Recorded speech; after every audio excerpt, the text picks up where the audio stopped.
Alam niyo po ba kung anong ibig sabihin ng TPR? Magrado po kasi ako ng training kasi sabi I need to use TPR. TPR po, ibig sabihin ay Total Physical Response. So, ibig sabihin, kasama doon gestures mo, facial expressions, and movement ng iyong body. Ano-ano nga ba yon? Sige, simulan natin sa look.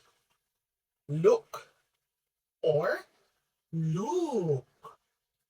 Next, listen. Listen. Or like this. Listen. Next, yes.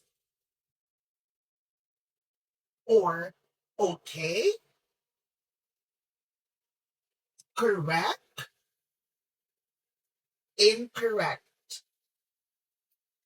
Now, subukan naman natin yung mga ginagamit kapag may activity. Circle or circle.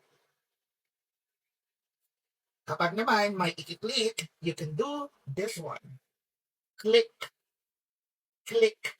Or you put your finger to the camera. Click, click. Marami pang halimbawa ng total physical response at kapag mayroon ka pang tanong, sabihan mo lang ako. Yun lang, bye!